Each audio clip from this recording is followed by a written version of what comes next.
El aire en la casa de mi hijo Pablo siempre se sentía distinto, más frío, como si las paredes de diseño y los muebles caros hubiesen absorbido el calor de un verdadero hogar. Aquella noche, el frío no estaba solo en el ambiente, sino que se había instalado en mi alma, clavándose como 1000 agujas de hielo.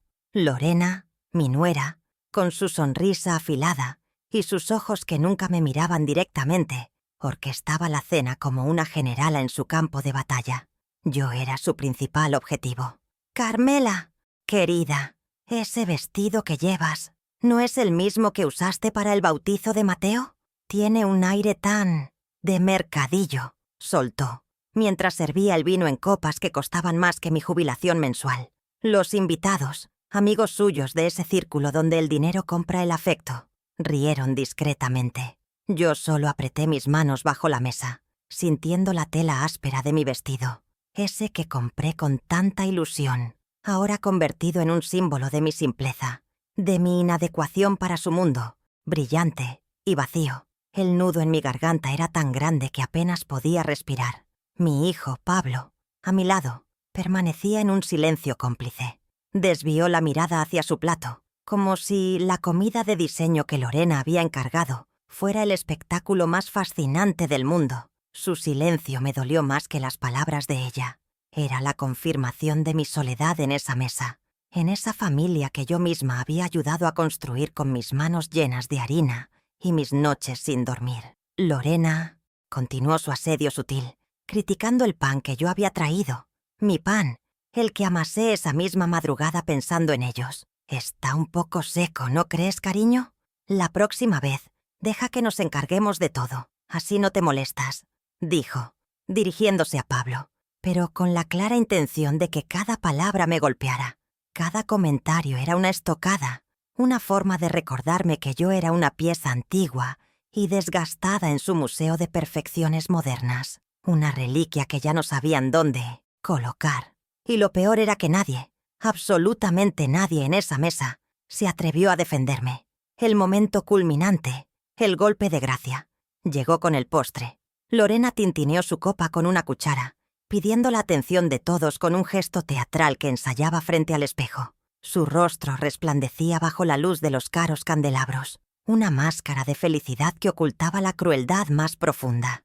«Pablo y yo tenemos un anuncio muy especial que hacer», comenzó, y tomó la mano de mi hijo, quien la miró con una mezcla de nerviosismo y resignación. Sentí un presentimiento helado recorrer mi espalda. No era una buena noticia, no para mí. Vi cómo los invitados se inclinaban hacia adelante, curiosos, esperando el anuncio de un nuevo coche, un viaje exótico, o quizás otro embarazo. Jamás, ni en mis peores pesadillas, pude haber imaginado la magnitud de la humillación que estaba a punto de desatarse sobre mí. Una tormenta perfecta de desprecio y ambición. Hemos estado pensando mucho en «el bienestar de Carmela», continuó Lorena, su voz ahora melosa, falsamente preocupada. «A sus 70 años, necesita cuidados especiales, un lugar donde esté segura y atendida por profesionales. La casa se le ha quedado muy grande y, seamos sinceros, es un poco peligrosa para alguien de su edad». Cada palabra era una palada de tierra sobre mi tumba simbólica.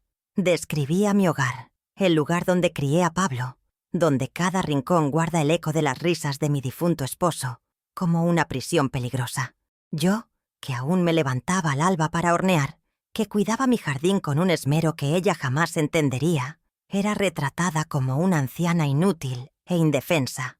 Vi la pena fingida en los rostros de algunos invitados y la indiferencia en otros. Pablo seguía sin mirarme. Su cobardía era un muro infranqueable entre nosotros. Entonces lanzó la bomba, con una naturalidad escalofriante, como si estuviera anunciando el menú del día siguiente.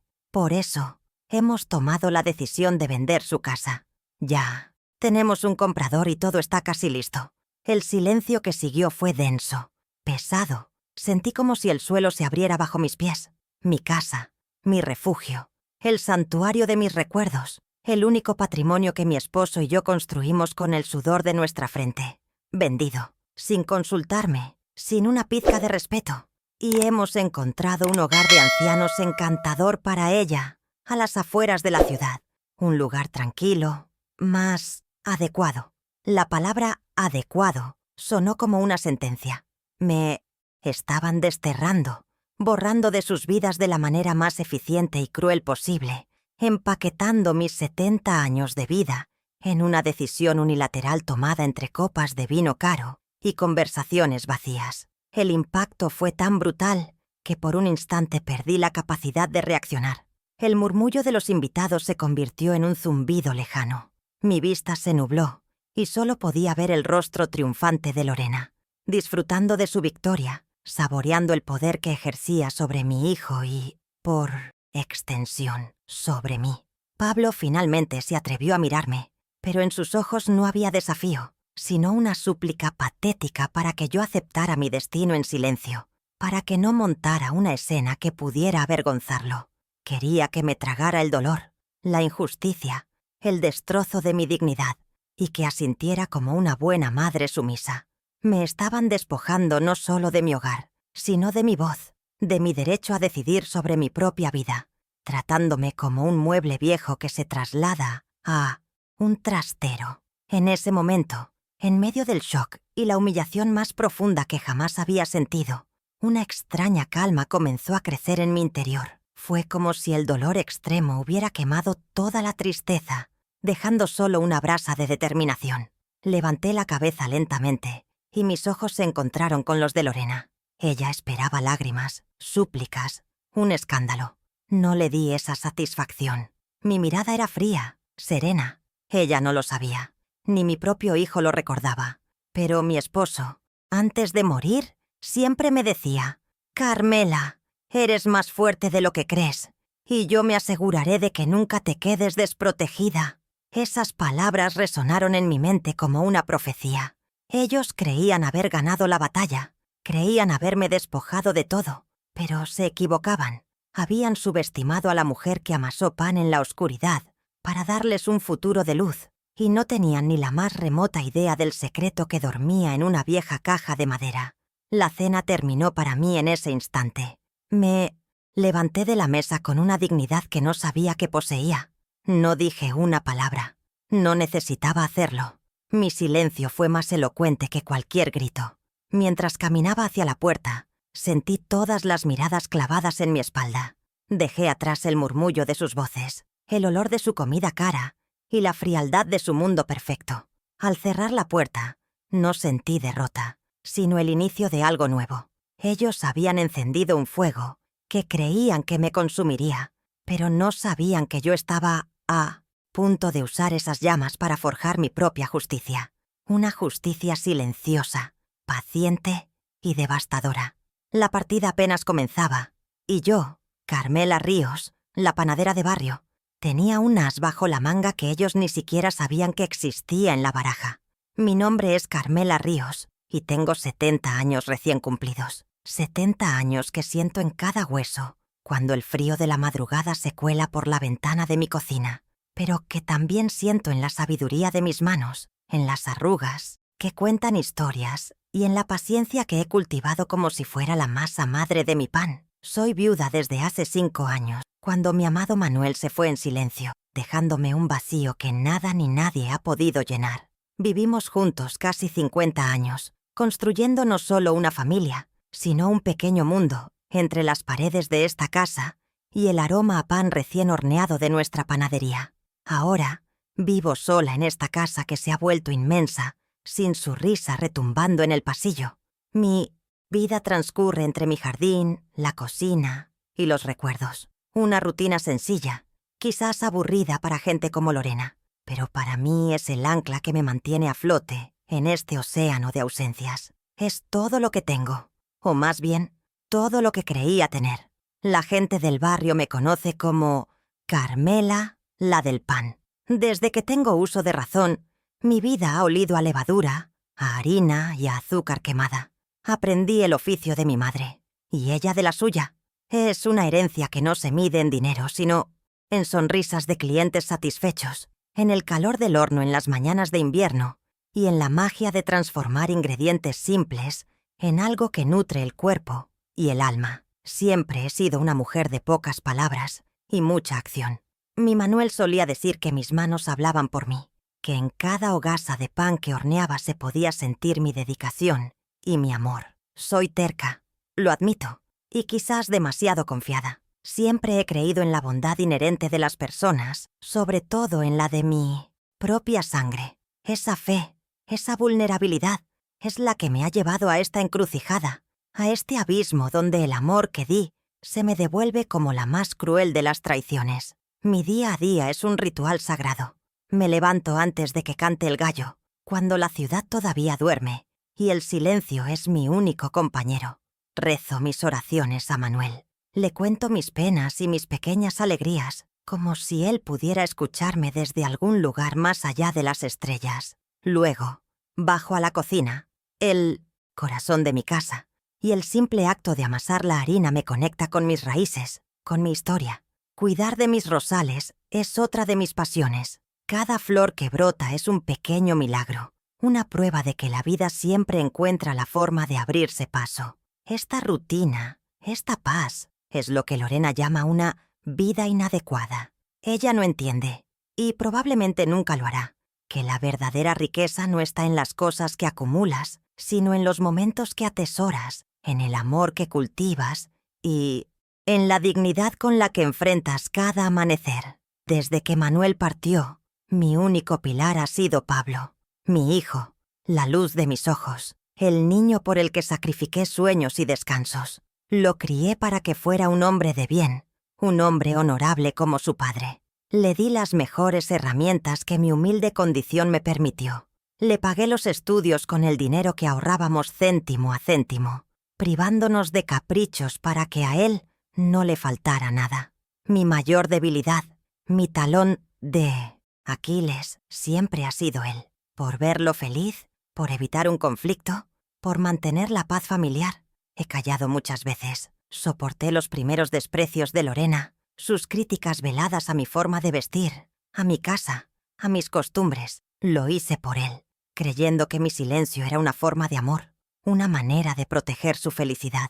Qué ingenua fui. No me di cuenta de que mi silencio no compraba la paz, sino que alimentaba la tiranía de ella y la cobardía de él. Ahora me doy cuenta de que esa fuerza que siempre tuve para levantarme a las 4 de la mañana, para amasar kilos y kilos de harina, para enfrentar las deudas y sacar adelante a mi familia, no se ha ido. Estaba simplemente dormida, aletargada por la pena de mi viudez y por la creencia errónea de que mi papel de madre había terminado, que ahora solo me correspondía obedecer y no estorbar. La humillación de esa noche fue como un baldazo de agua helada que me despertó de golpe. Me vi a mí misma a través de sus ojos, una anciana frágil, una carga, un objeto del que se puede disponer, y no me reconocí.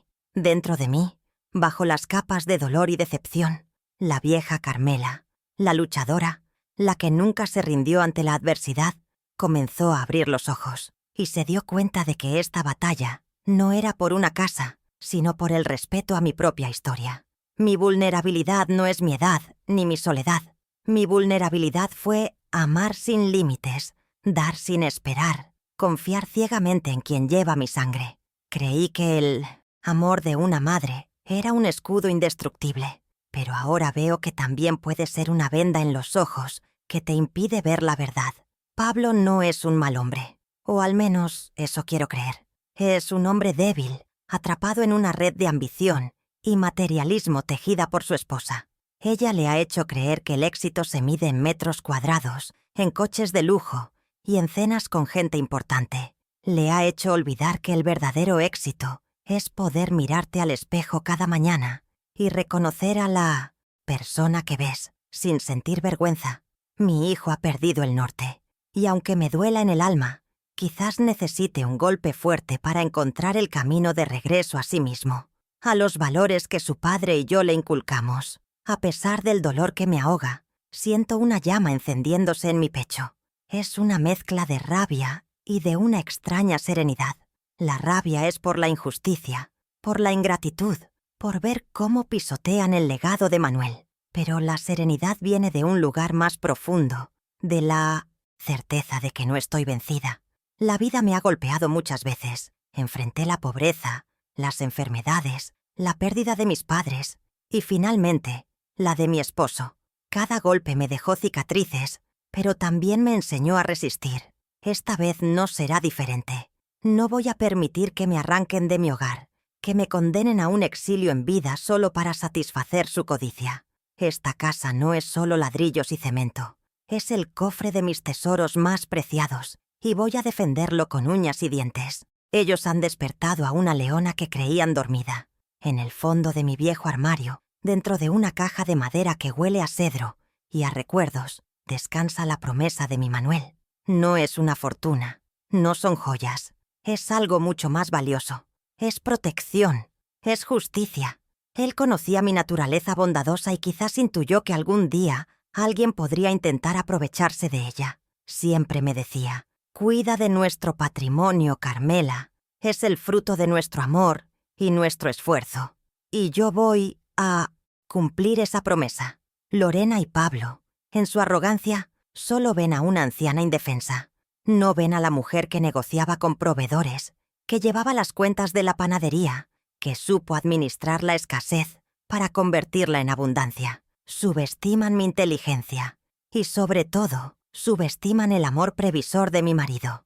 Y ese será su mayor error. La soledad de estos 5 años me ha enseñado a escuchar mi propia voz, a confiar en mi instinto. Antes, siempre consultaba todo con Manuel. Su opinión era mi faro.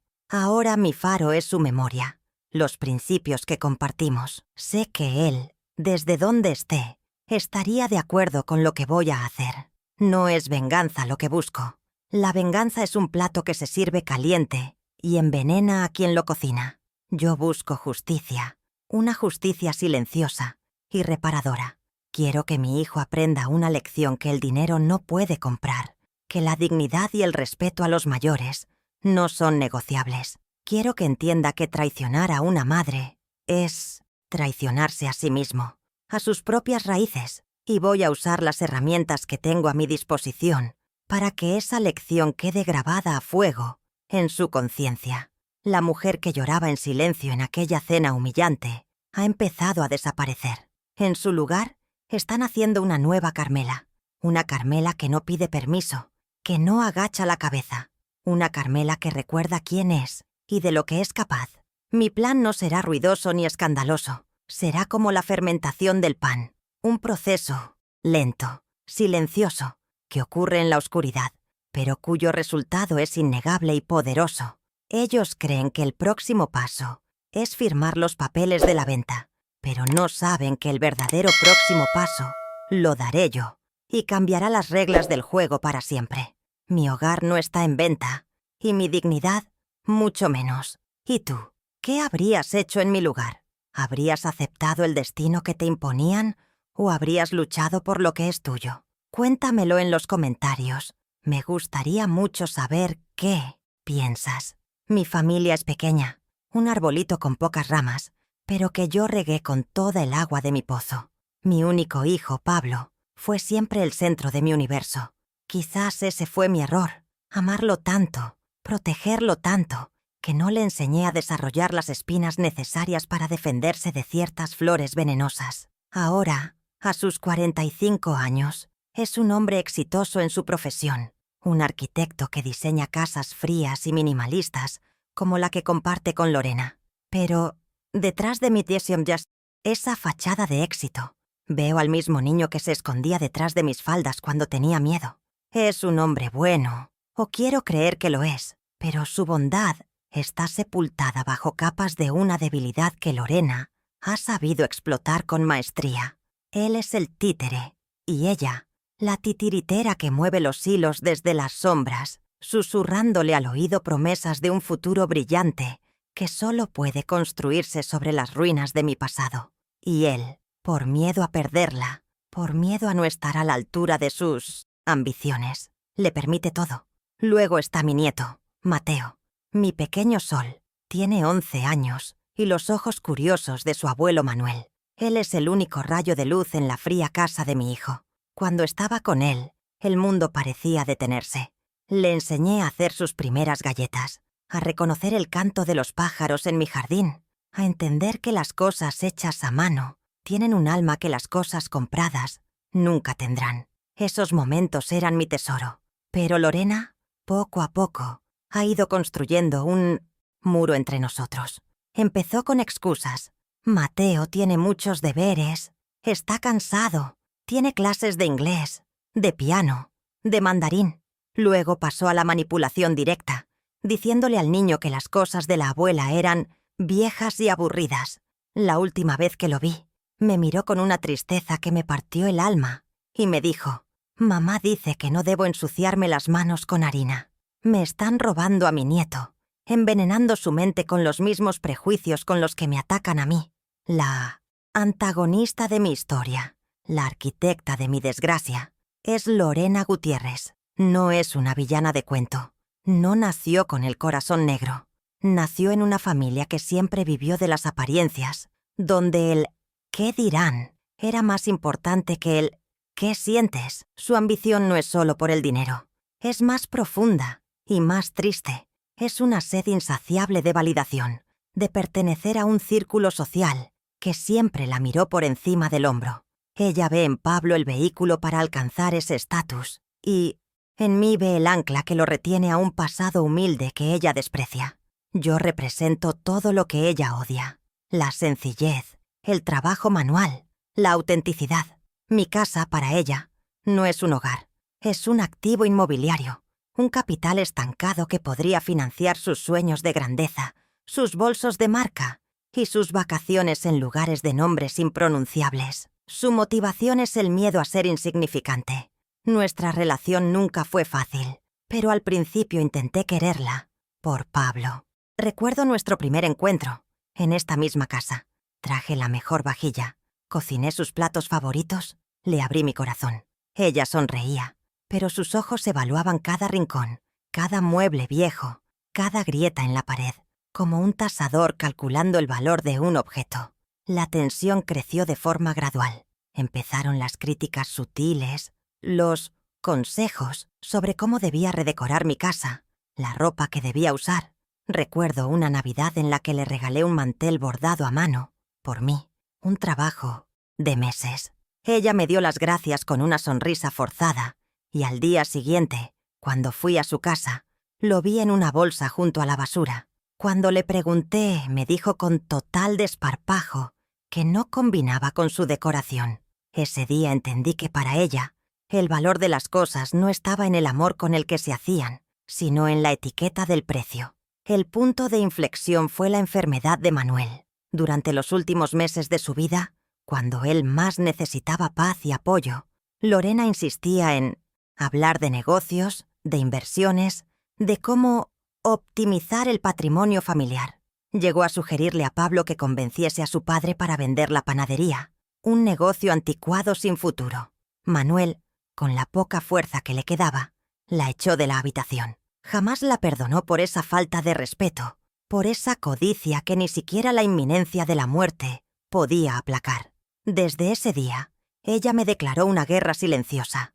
Yo era la guardiana de la memoria de Manuel, la defensora de un legado que ella quería liquidar. Su resentimiento hacia mí se convirtió en un veneno que fue inoculando lentamente en la mente y el corazón de mi hijo. Día tras día, Pablo, atrapado en medio, eligió el camino más fácil, el de la no confrontación. Se convirtió en un experto en evitar mis llamadas, en poner excusas para no visitarme, en asentir a todo lo que Lorena decía para mantener la paz en su lujosa casa. Cada vez que intentaba hablar con él sobre el comportamiento de su esposa, él respondía con frases evasivas. «Mamá, estás exagerando. Lorena es así, tiene un carácter fuerte. No te lo tomes personal». Pero era personal. Era un ataque directo a mi identidad, a mi historia, a todo lo que yo representaba. Él no se daba cuenta, o no quería darse cuenta, de que cada vez que le daba la razón a ella, me estaba dando una puñalada a mí. Su pasividad me desarmó, me hizo sentir impotente, porque ¿cómo luchas contra un enemigo al que tu propio hijo le abre la puerta y le invita a pasar? La estrategia de Lorena era aislarme. Me fue apartando sutilmente de los eventos familiares importantes. En el cumpleaños de Mateo, organizó una fiesta en un lugar carísimo y me avisó a última hora. sabiendo que no tendría tiempo de prepararme o comprar un regalo adecuado. Cuando llegué me sentí como una extraña. Todos los invitados eran de su círculo, gente que me miraba con una mezcla de curiosidad y lástima. Me relegó a una mesa en un rincón, lejos de mi nieto, mientras ella se paseaba como la reina de la fiesta. Fue otra humillación pública, orquestada para demostrar su poder, para dejarme claro que yo ya no pertenecía a ese mundo, que mi tiempo había pasado. Cada uno de estos episodios era un ladrillo más en el muro que construía entre mi hijo y yo, una fortaleza de indiferencia y desprecio. Así llegamos a la noche de la cena, a la sentencia final.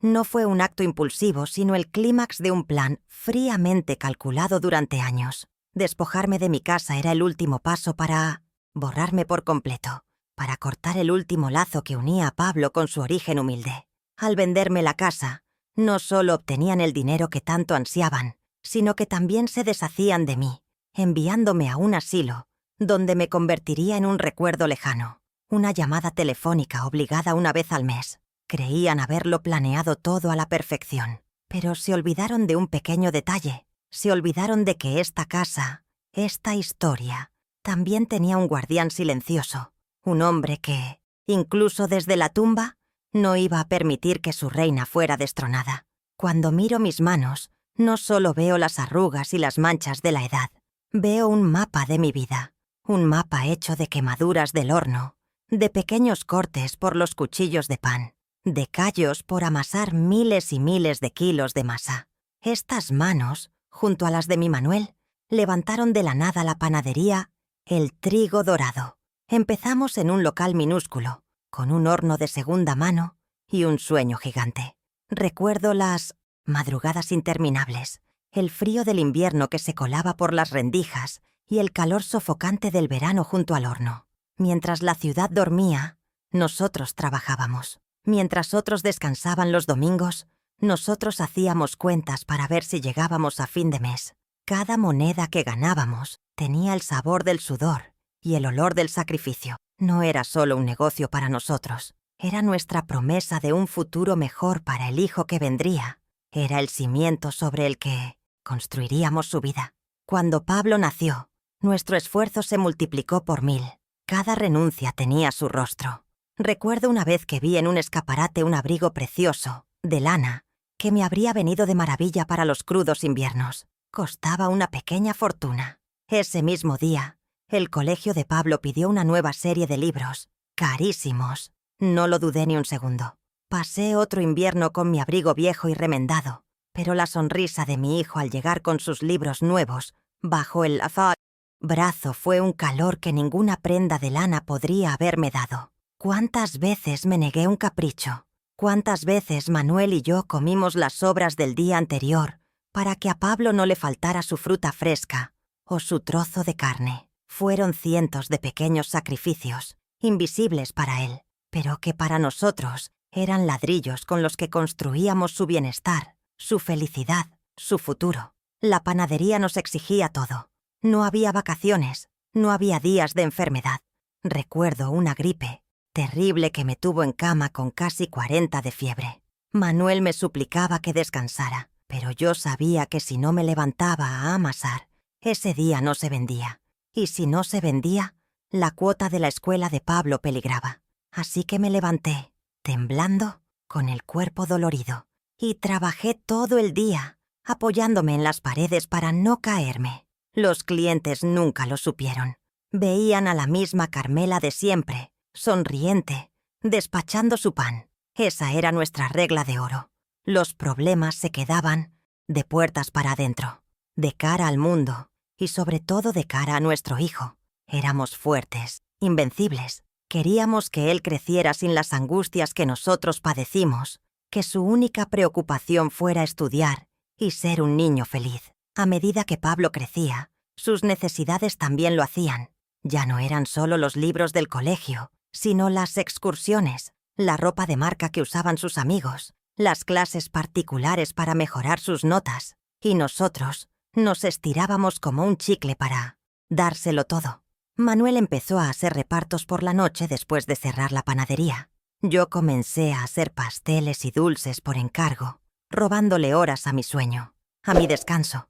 Veíamos cómo nuestro hijo se codeaba con chicos de familias adineradas y no queríamos que se sintiera menos. Nos partíamos el lomo para que él pudiera tener la misma vida que ellos, para que encajara, para que no sintiera la vergüenza de la humildad que nosotros a veces sentimos, y él lo aceptaba todo con la naturalidad de quien cree que se lo merece, sin preguntar nunca de dónde salía el dinero, sin ver las ojeras en nuestros rostros. El mayor sacrificio llegó cuando decidió que quería ser arquitecto.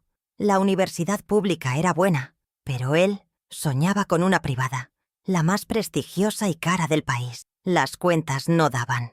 Recuerdo noches enteras con Manuel, sentados en la mesa de la cocina, con la libreta de contabilidad abierta, buscando una solución que no existía. Fue entonces cuando tomé una de las decisiones más dolorosas de mi vida. Subí al desván y abrí el joyero de mi madre, el único recuerdo que me quedaba de ella. Vendí sus pendientes de oro, su collar de perlas, el anillo que mi padre le regaló.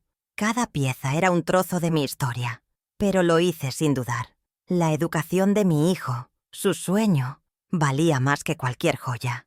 Él nunca supo de dónde salió el dinero para pagar aquella primera matrícula. Solo vio la puerta de su futuro abrirse de par en par, y lo logró. Se graduó, con honores. El día de su ceremonia de graduación, Manuel y yo lloramos como niños. Lo veíamos allí, con su toga y su birrete, tan guapo, tan lleno de promesas. Era la culminación de todos nuestros esfuerzos, la prueba de que cada noche sin dormir, cada privación, cada dolor de espalda, había valido la pena. Le habíamos dado alas para volar alto, mucho más alto de lo que nosotros jamás soñamos. Le compramos su primer coche, un modelo sencillo de segunda mano, con los últimos ahorros que nos quedaban.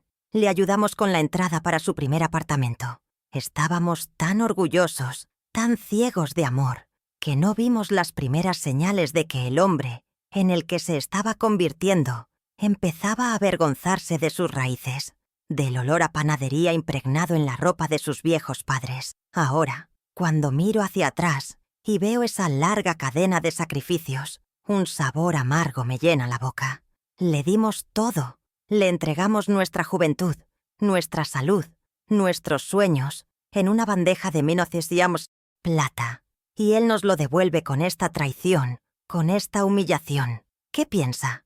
Que esta casa, la que ahora quiere vender para financiar los caprichos de su esposa, se construyó sola.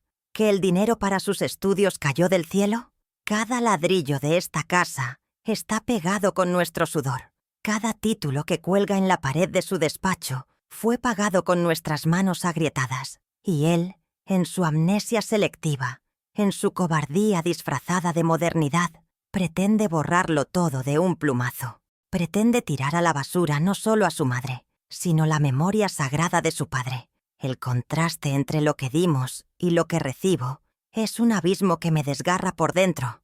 Yo le di la vida, un hogar, una educación, un amor incondicional. Y él, a cambio, me ofrece el destierro, la soledad de un asilo, el despojo de mi dignidad.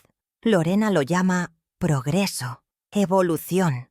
Yo lo llamo ingratitud, la más cruel de todas. Me pregunto si alguna vez, en la soledad de su moderna casa, se detiene a pensar en nosotros, si recuerda las manos de su padre enseñándole a andar en bicicleta, o mi voz cantándole canciones de cuna para que se durmiera, o si esos recuerdos ya han sido archivados y etiquetados como obsoletos, igual que yo, igual que mi casa, igual que el amor incondicional que le profesé.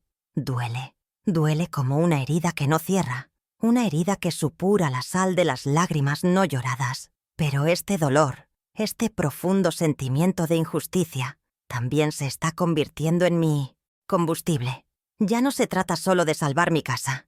Se trata de reivindicar cada uno de esos sacrificios. Se trata de enseñarles, a él y a su ambiciosa esposa, que hay deudas que no se pagan con dinero. Hay deudas de amor, de gratitud, de respeto. Y esa es una deuda que ellos tienen conmigo.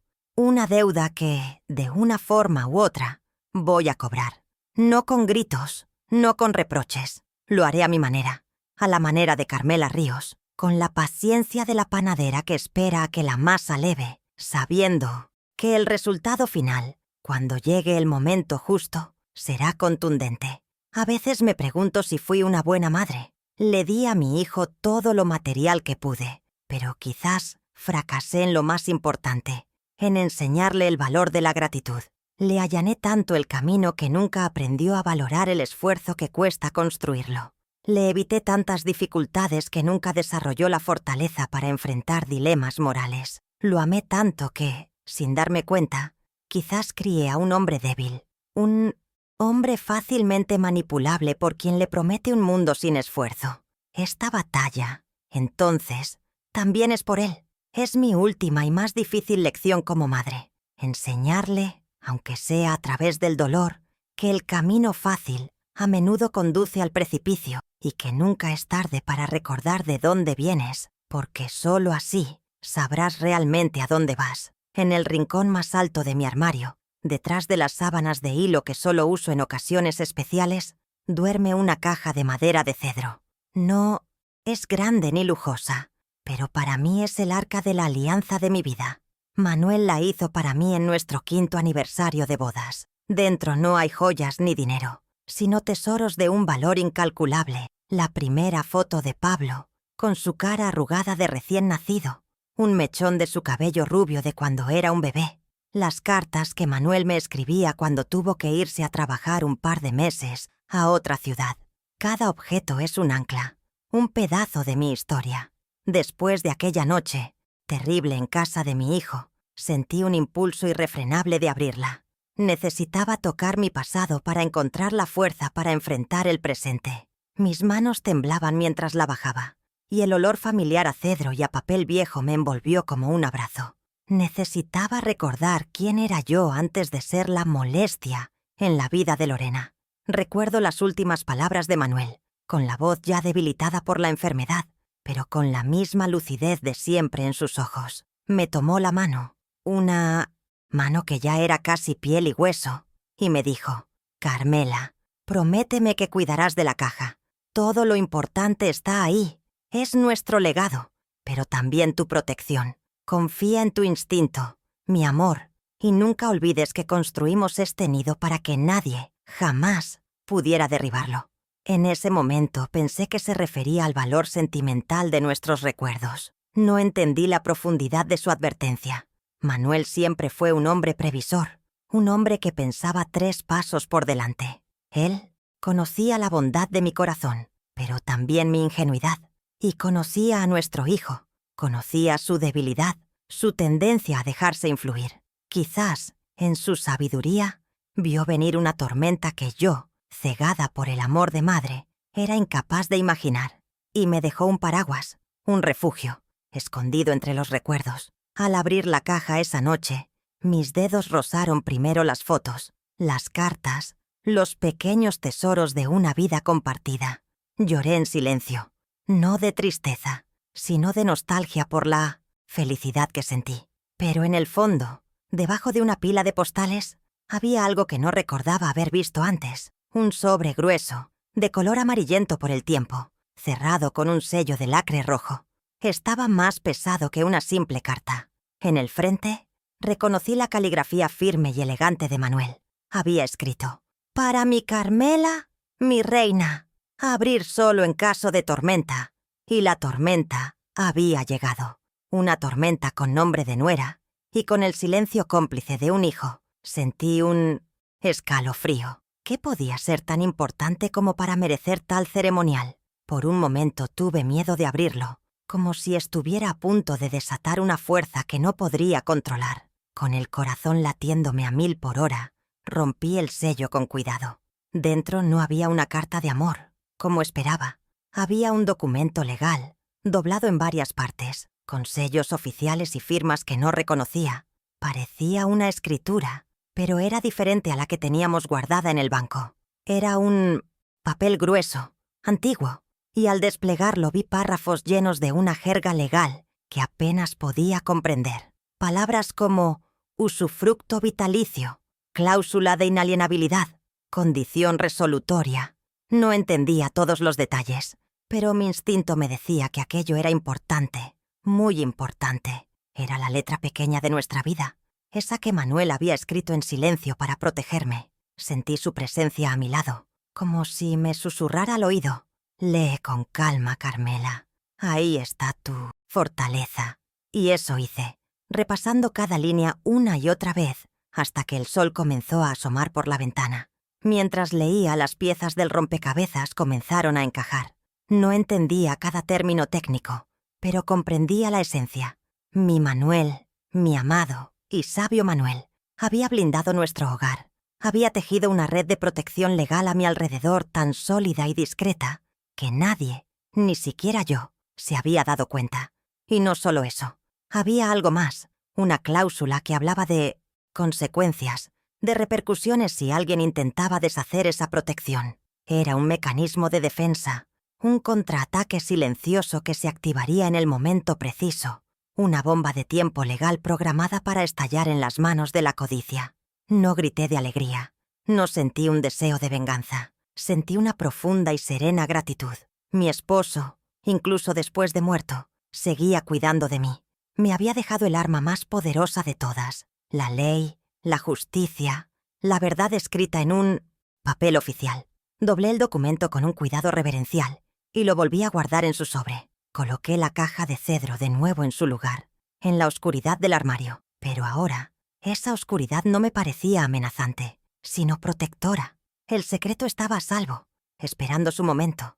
Lorena y Pablo podían seguir adelante con sus planes, podían llamar a los agentes inmobiliarios, podían celebrar su victoria antes de tiempo, podían seguir viéndome como una anciana desvalida y fácil de manipular. Dejaría que se enredaran en su propia red de mentiras y ambición. No sabían que el tablero de juego había cambiado. Ya no era una partida de ajedrez en la que ellos tenían todas las piezas. Era una partida en la que yo, Carmela Ríos, tenía a la reina, una reina que mi rey me había dejado en herencia para dar el jaque mate final. Comencé mi actuación. Adopté el papel que ellos me habían asignado, el de la anciana frágil y resignada. Lloré por teléfono cuando Pablo me llamó al día siguiente de la cena. Le dije que no entendía, que me sentía perdida, y él, desde el otro lado de la línea, recitó el guión que Lorena le había preparado. «Mamá, es por tu bien, de verdad. Estarás más cuidada. No tendrás que preocuparte por nada». Su voz sonaba hueca, como si estuviera intentando convencerse a sí mismo. Me hablaba con esa condescendencia que se usa con los niños, simplificando las frases, prometiéndome un futuro de paz en un lugar que para mí no era más que una sala de espera hacia la muerte.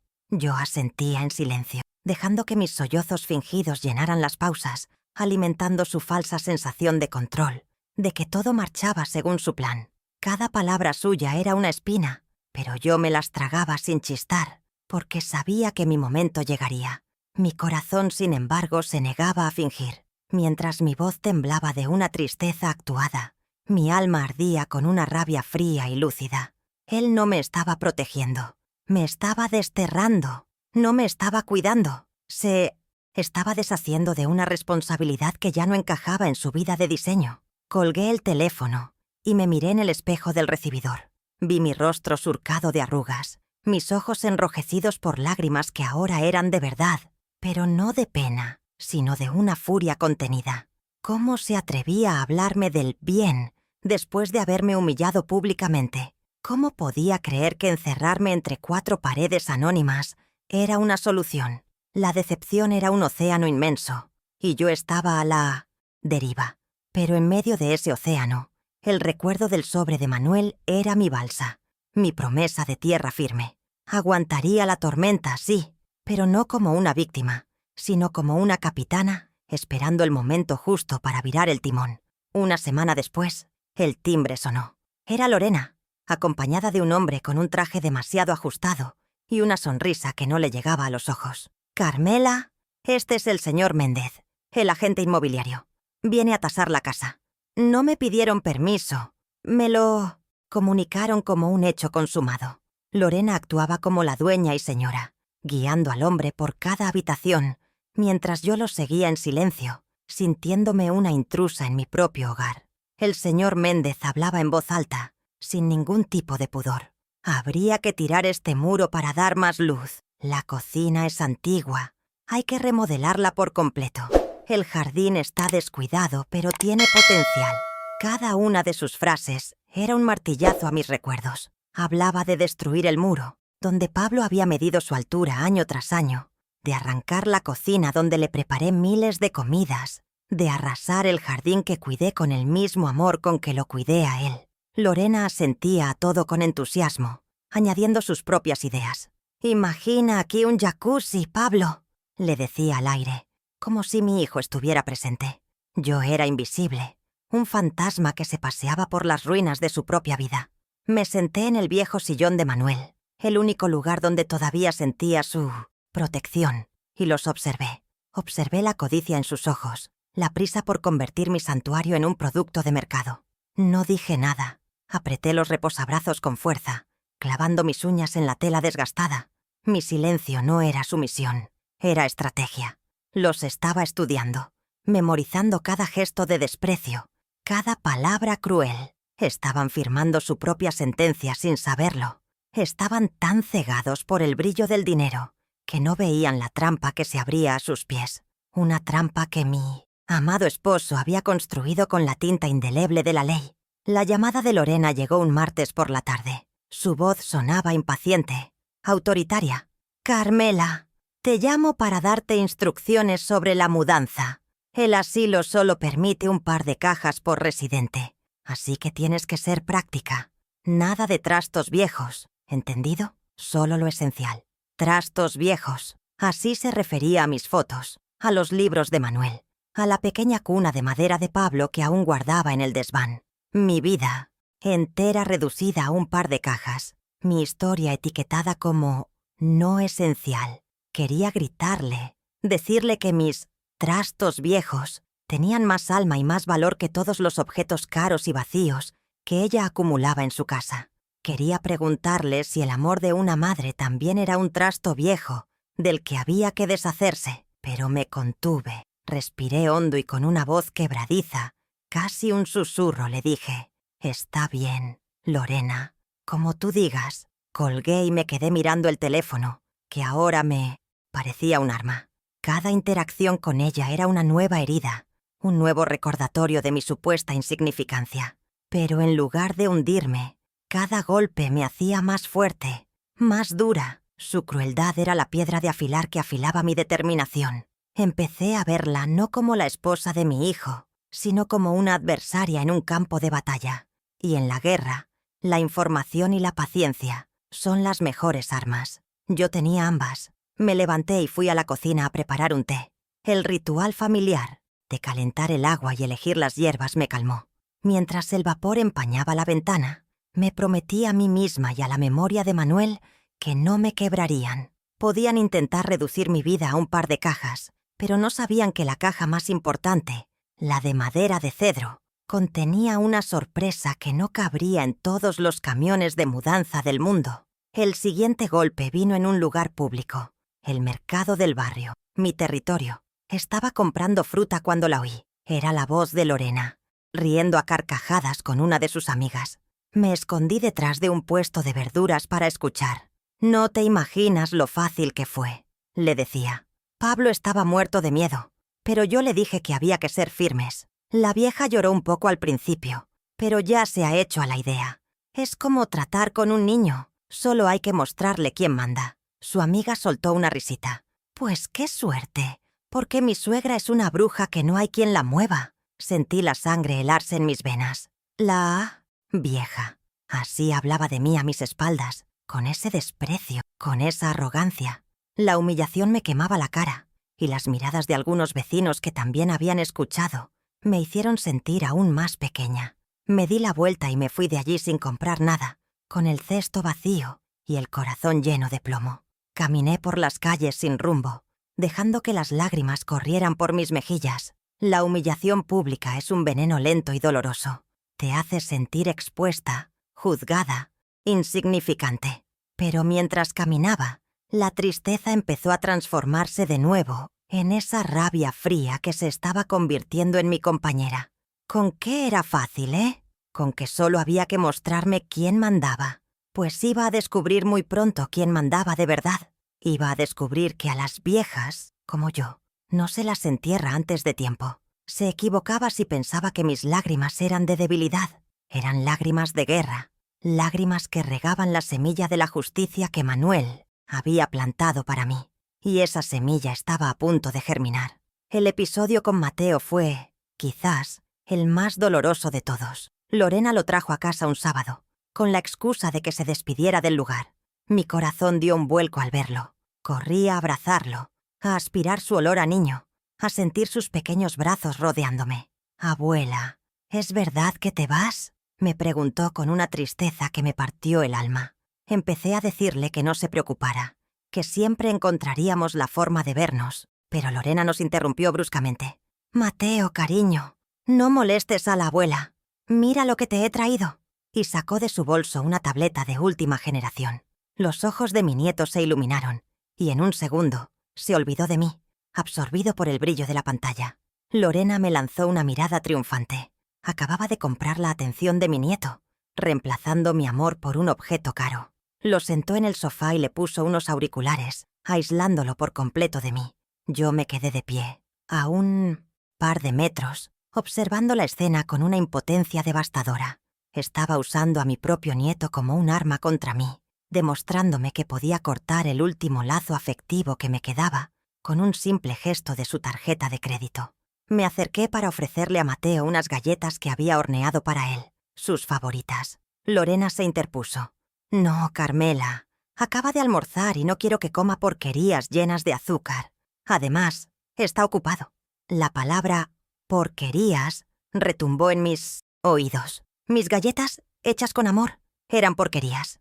Me di la vuelta y volví a la cocina para no derrumbarme delante de ellos. Apoyé mis manos en el mármol frío y respiré hondo. Muy hondo. Esta crueldad ya no era por dinero. Era personal. Era un acto de puro sadismo emocional. Y había cruzado una línea que nunca podría perdonarle. Unos días después, tuve que ir al banco a hacer unas gestiones. Y allí estaba él, Pablo, en la cola de la caja. Nuestros ojos se cruzaron por un instante. Vi la sorpresa, el pánico y, sobre todo, la vergüenza en su mirada. Inmediatamente desvió la vista. Fingió que no me había visto y se escondió detrás de una columna, jugueteando con su teléfono. Mi propio hijo, el hombre al que le di la vida, escondiéndose de mí en un lugar público. El dolor fue agudo, físico, como si me hubieran dado un puñetazo en el estómago. No hice nada por acercarme. ¿Qué le iba a decir? ¿Le iba a suplicar que me mirara? ¿Que me reconociera? No. Mi dignidad, lo poco que me quedaba, me lo impidió. Permanecí en mi sitio, observando su cobardía, su incapacidad para enfrentar las consecuencias de sus propias decisiones. La escena duró apenas un minuto, pero para mí fue una eternidad. Él terminó sus gestiones y salió del banco a toda prisa, sin atreverse a mirar en mi dirección. Me quedé allí, paralizada, viendo cómo mi hijo huía de mí como si yo fuera una apestada. La gente a mi alrededor me miraba, quizás notando la tensión, la tristeza en mi rostro. Aquel encuentro, fortuito, fue más revelador que cualquier discusión. Me demostró que Pablo sabía que lo que estaban haciendo estaba mal. Su vergüenza era la prueba de su mala conciencia. Pero era un cobarde que prefería romperle el corazón a su madre antes que enfrentarse a su mujer. Y en ese momento, una parte de mi amor por él se quebró y fue reemplazada por una fría determinación. Ya no luchaba solo por mi casa, luchaba por la madre que él había decidido abandonar. La estocada final llegó una tarde lluviosa. Lorena apareció en mi puerta sin avisar, con un impermeable caro y una expresión sombría. No aceptó pasar, se quedó en el umbral, dejando que el frío y la humedad entraran en mi casa.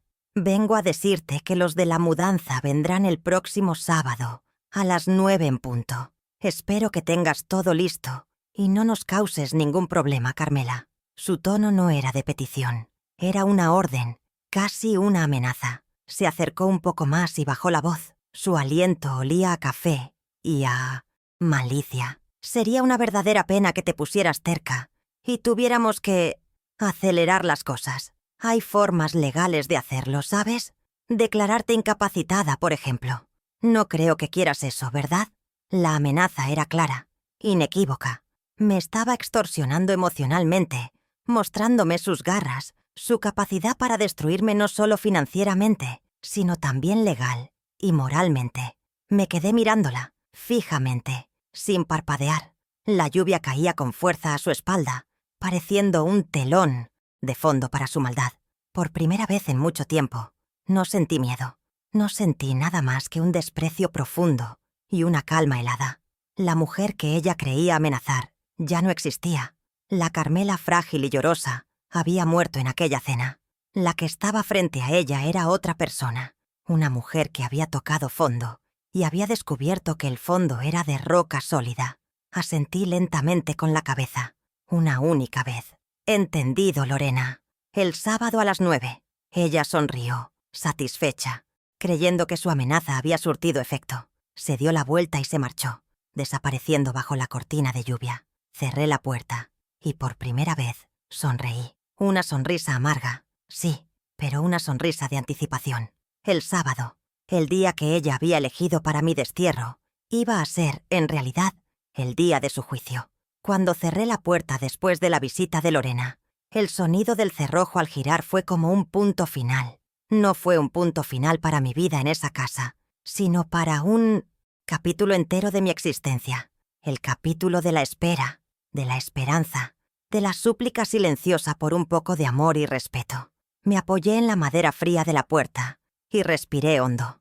La lluvia seguía golpeando los cristales, pero dentro de mí, la tormenta había amainado. En su lugar, había una calma absoluta, una claridad de pensamiento que no había sentido en años. La amenaza de Lorena, su intento de acorralarme con el miedo a ser declarada incapaz, no había logrado su objetivo.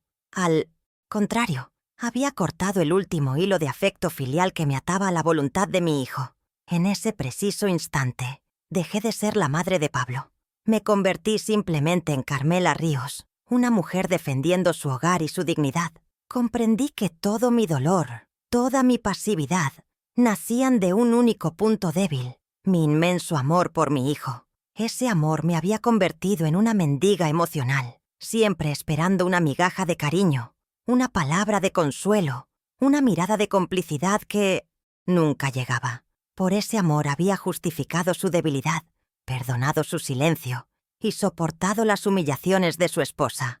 Pero ya no más. El amor no puede ser una jaula. El amor no puede ser una excusa para la crueldad y la injusticia.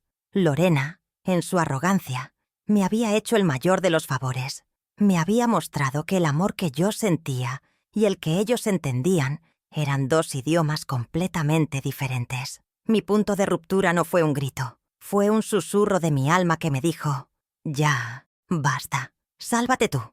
Y decidí escuchar. Con esa nueva resolución, caminé hacia el teléfono. Mis manos ya no temblaban. Busqué en la vieja agenda de Manuel, con sus páginas amarillentas y su olor a tiempo, hasta que encontré el número que buscaba. Julio Aguirre, abogado. Don Julio no era solo el abogado de Manuel, era su amigo del alma, su compañero de partidas de ajedrez, un hombre de la vieja escuela, cuya palabra valía más que cualquier contrato.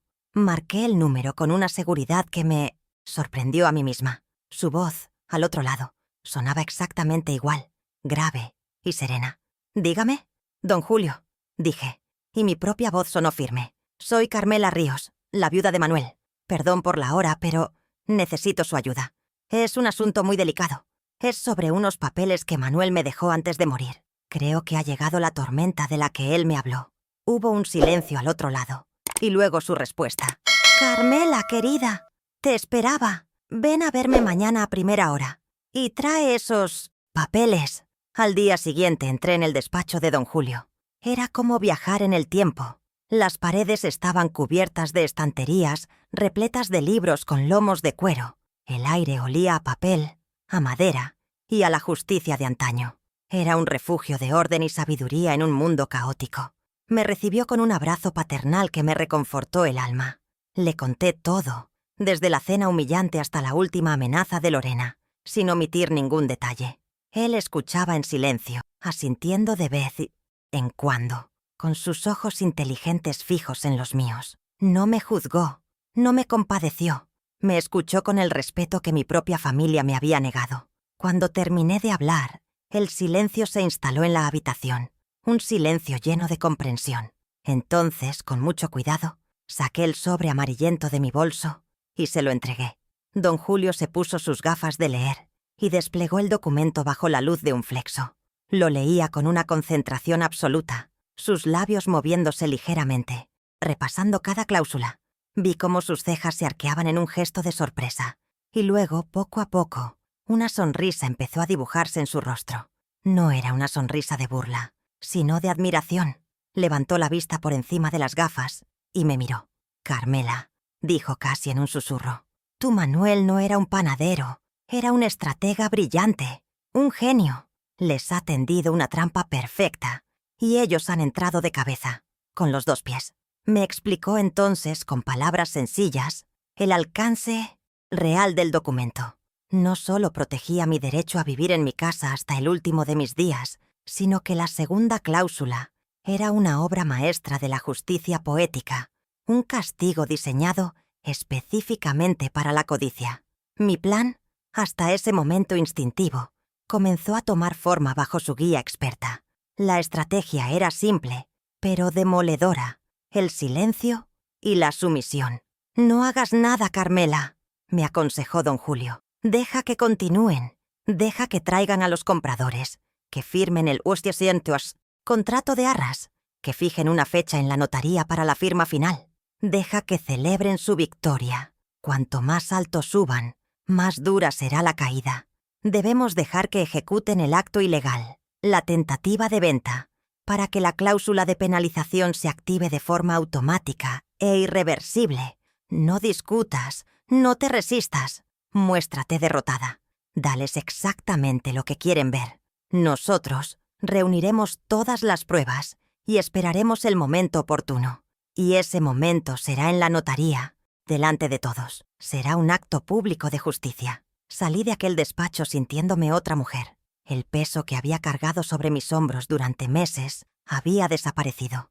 Ya no era una víctima a la deriva, sino la ejecutora de un plan meticulosamente trazado. El último plan de mi amado Manuel. Me sentía fuerte, lúcida y, por primera vez en mucho tiempo, en control de mi propio destino. El sábado ya no era la fecha de mi exilio, sino el día D, la hora H. Tenía un aliado, un plan y un secreto que valía más que todo el dinero que ellos esperaban obtener con la venta de mi casa. La procesión de mi dolor iba por dentro, pero ahora marchaba al ritmo de un tambor de guerra, un tambor que solo yo podía escuchar. Mi papel de anciana sumisa iba a ser la mejor actuación de mi vida.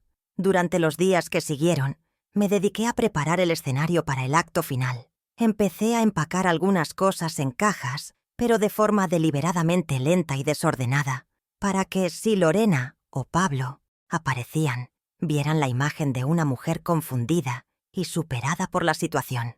Llené una caja con ropa vieja, otra con cacharros de cocina que ya no usaba. Las dejé a la vista, en medio del salón, como monumentos a mi supuesta derrota. Incluso llamé a Pablo y le pregunté, con voz temblorosa, si podía llevarme la vieja mecedora de su padre al asilo. «Veremos si hay sitio, mamá. No te preocupes ahora por eso», me respondió con su habitual displicencia. Todo estaba saliendo a la perfección.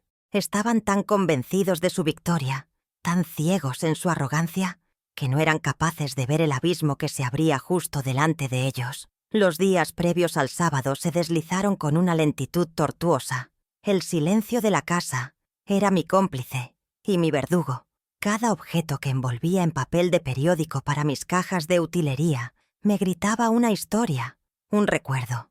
El más doloroso era el rincón de Mateo. Allí estaban sus dibujos pegados en la pared, sus pequeños coches de juguete, olvidados bajo el sofá, el delantal manchado de harina que usaba cuando horneábamos juntos. Sentía una opresión en el pecho al pensar que había perdido esa batalla, que el brillo de una pantalla había logrado borrar el calor de mis abrazos. Lorena me había arrebatado a mi hijo y ahora, con su guerra de consumismo, parecía haberme arrebatado también a mi nieto.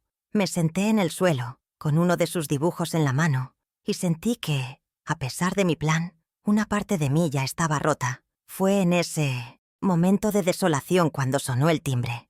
Con el corazón en un puño, pensando que sería Lorena con alguna nueva humillación, abrí la puerta. Y allí estaba él, mi Mateo, solo, con su mochila del colegio todavía a la espalda y las mejillas sonrojadas por haber venido corriendo. Sin decir una palabra, se lanzó a mis brazos y me abrazó con una fuerza que desmintió su pequeño tamaño. Fue un abrazo que me recompuso el alma, que pegó los pedazos rotos de mi esperanza.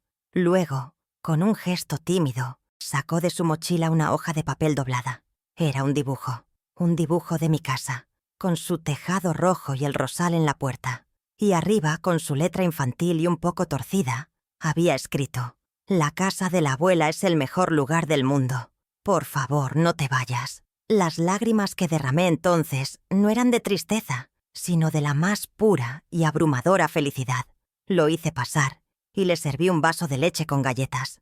Nuestras galletas. Me contó que había venido a escondidas, que su madre le había prohibido visitarme. «Dice que estás enferma y que eres una mala influencia», susurró, como si temiera que las paredes pudieran oírle. «Pero yo no le creo, abuela.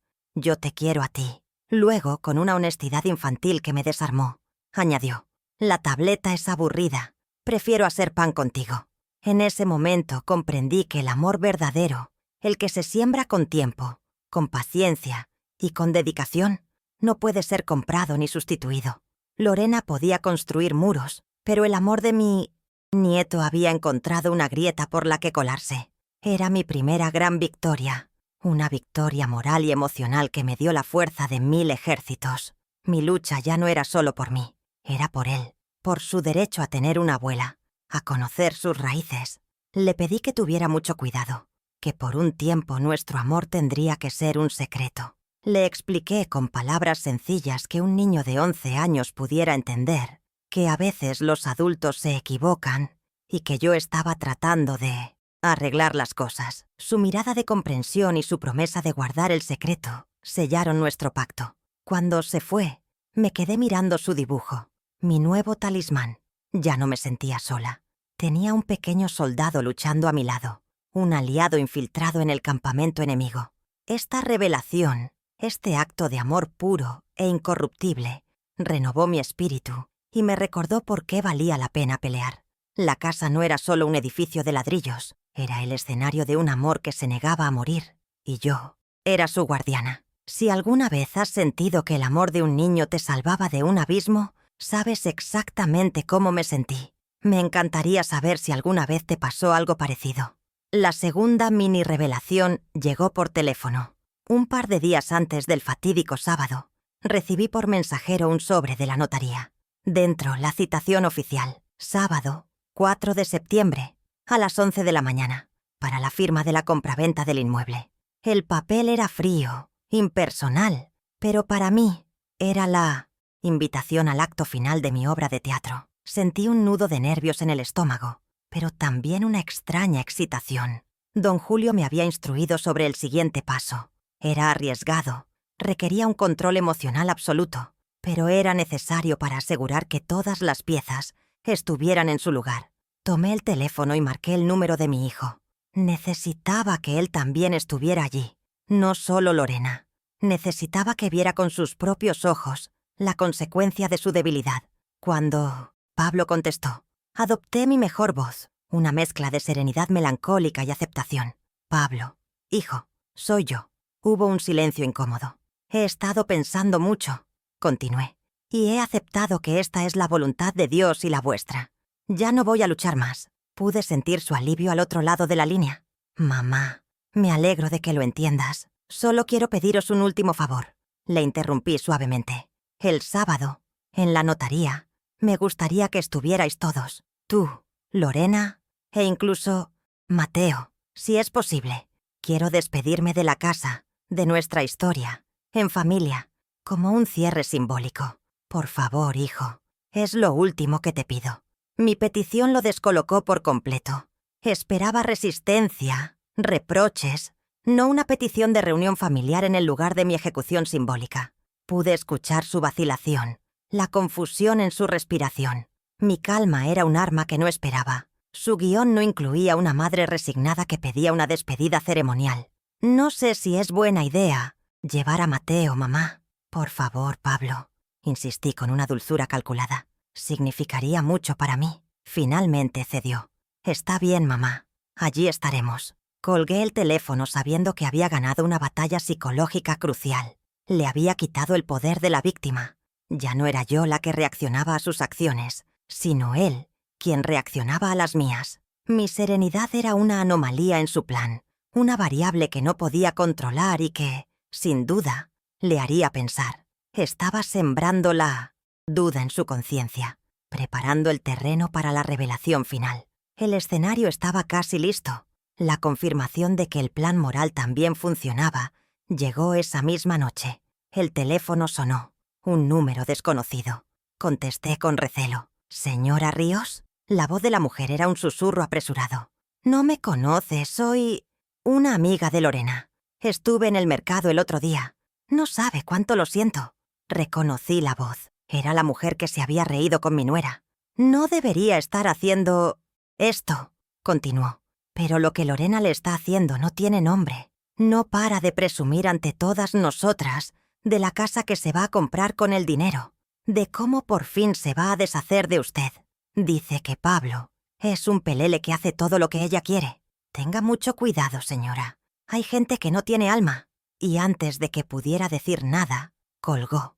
Me quedé con el auricular en la mano, procesando la información. La llamada no cambiaba nada en el plano legal, pero era una victoria moral inmensa.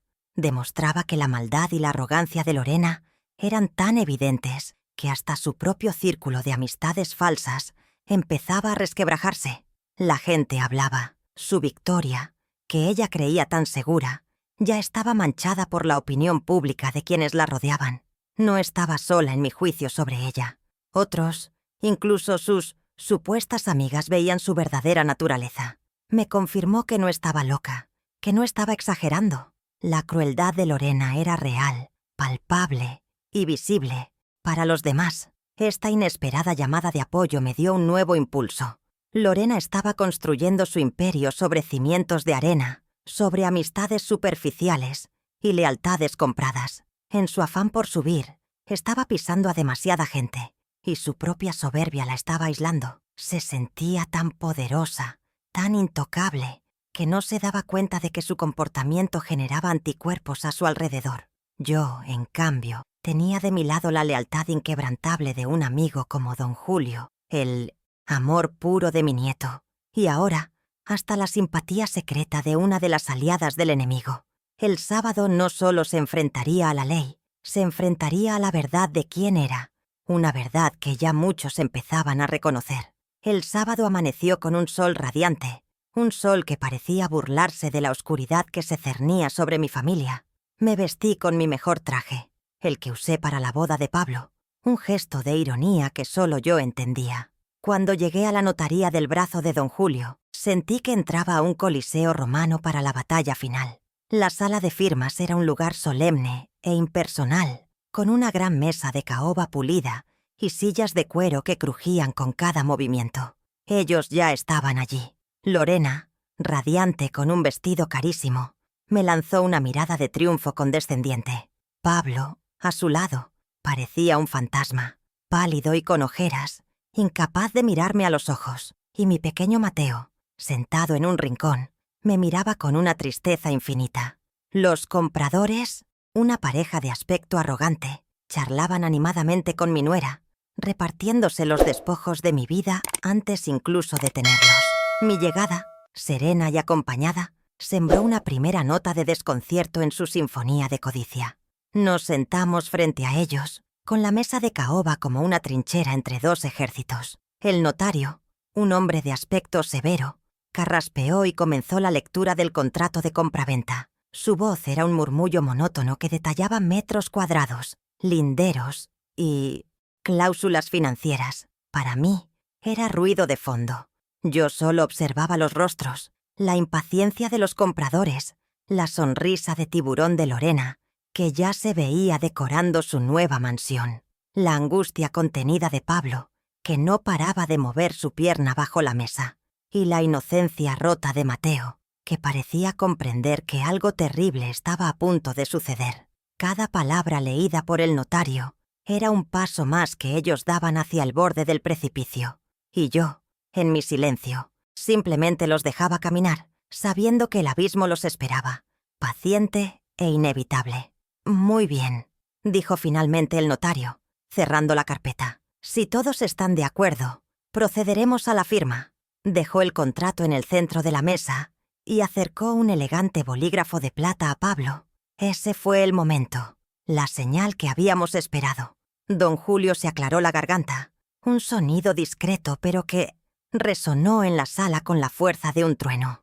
«Un momento, señor notario», dijo con su voz grave y pausada, poniéndose de pie.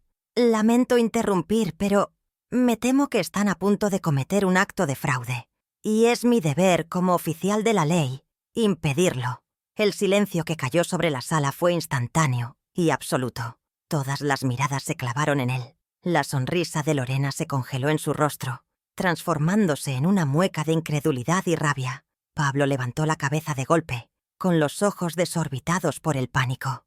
La partida había comenzado. Con una calma teatral, don Julio sacó de su maletín el sobre amarillento y extrajo el documento de Manuel. «Este, señor notario, es el título de propiedad original y vigente del inmueble en cuestión. Le ruego que lo examine». Se lo entregó al notario, quien lo tomó con el ceño fruncido. «Como podrá comprobar en la cláusula tercera», continuó don Julio, su voz ahora proyectándose con autoridad por toda la sala, «la señora Carmela Ríos es la usufructuaria vitalicia de la propiedad. Eso significa que tiene el derecho legal y exclusivo de habitarla hasta el día de su fallecimiento. La propiedad no puede ser vendida, alquilada, ni grabada sin su consentimiento expreso y por escrito». Se giró hacia mí. «Señora Ríos, ¿da usted su consentimiento para esta venta?» Mi voz fue clara y firme. «No, no lo doy». El rostro de los compradores pasó del desconcierto a la furia. «Esto es una estafa», gritó el marido. «No puede ser. Esto es un truco», exclamó Lorena, poniéndose en pie de un salto, con el rostro desencajado. «Ese papel es falso. Es una artimaña de esta vieja manipuladora para arruinarnos. Pablo, por el amor de Dios, di algo. Diles que tu madre no está bien de la cabeza».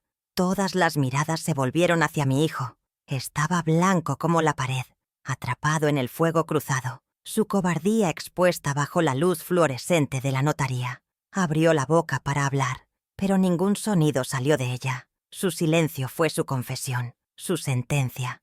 Me miró, y por primera vez en mucho tiempo, vi en sus ojos, no debilidad, sino la comprensión total y absoluta de la catástrofe que él mismo había permitido.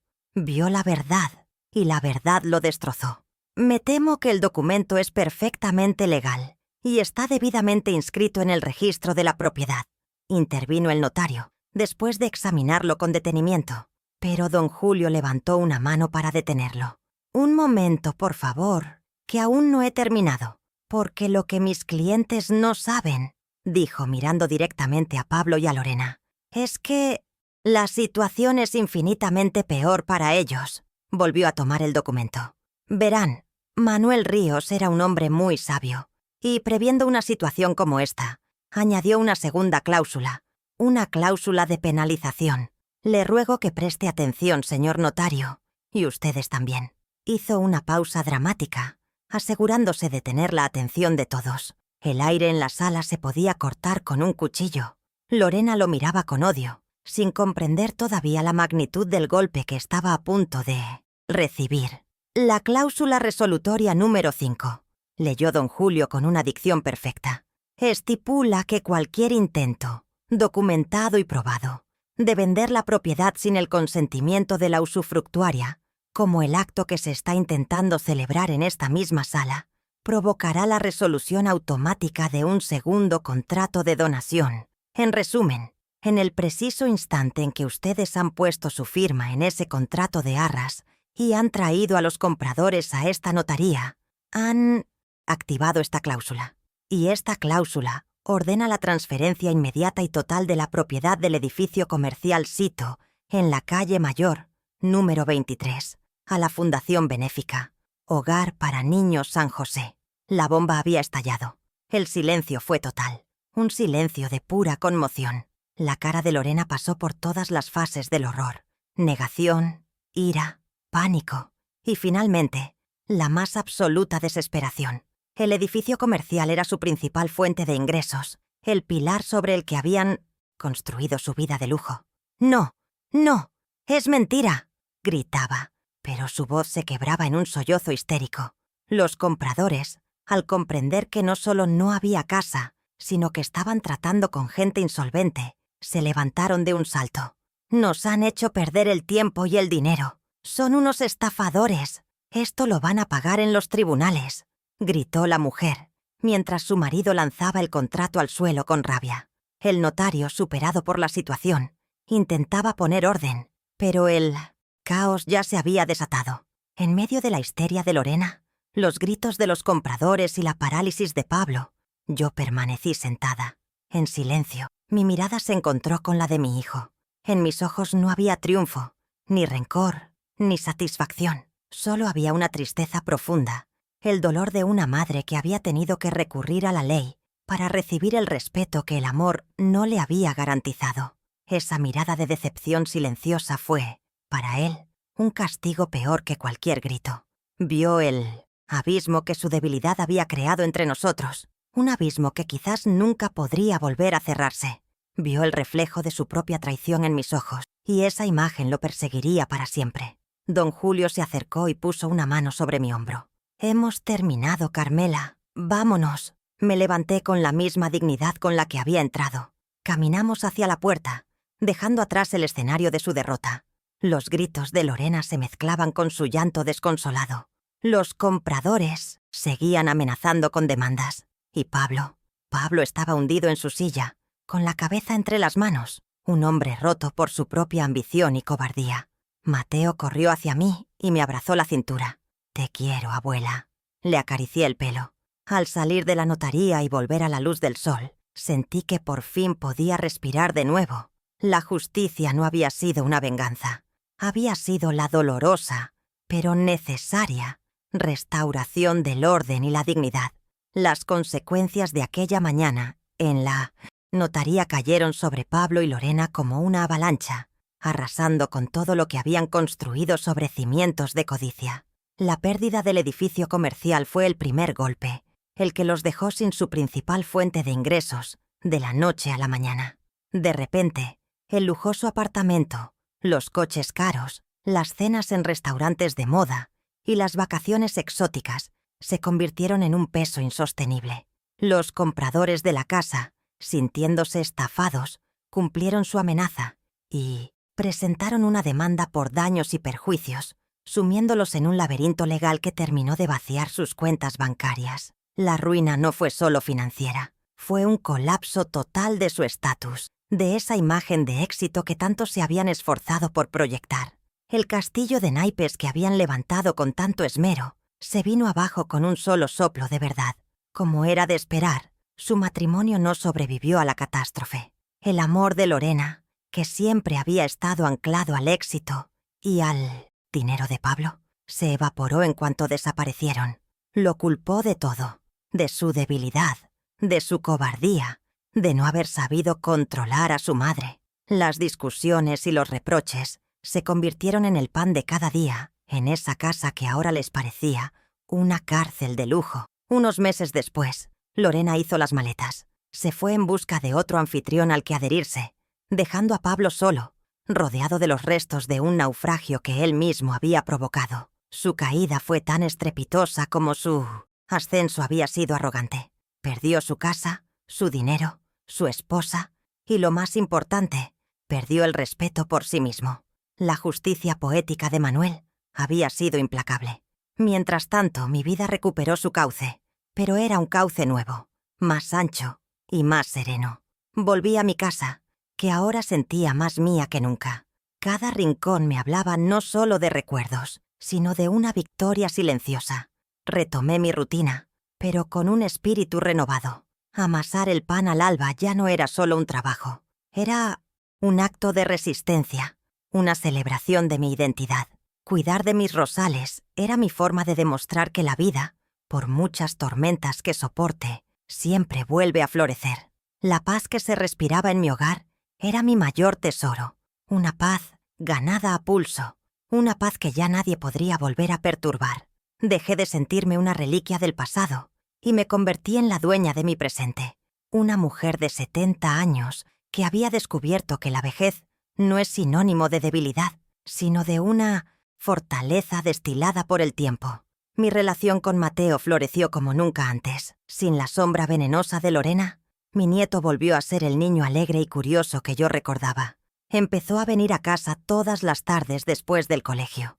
Volvimos a hornear galletas, a leer cuentos en el viejo sillón de su abuelo, a plantar semillas en el jardín. Le hablé mucho de Manuel, de sus valores, de su sabiduría, transmitiéndole el verdadero legado familiar, uno que no se mide en propiedades, sino en principios. En sus ojos veía la promesa de un futuro diferente, la esperanza de que la lección que su padre había aprendido de la manera más dura no cayera en saco roto.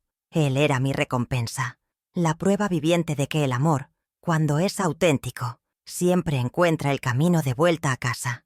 Un domingo por la tarde, meses después de todo, Pablo apareció en mi puerta. Estaba más delgado, con la mirada cansada y una humildad que nunca antes le había visto.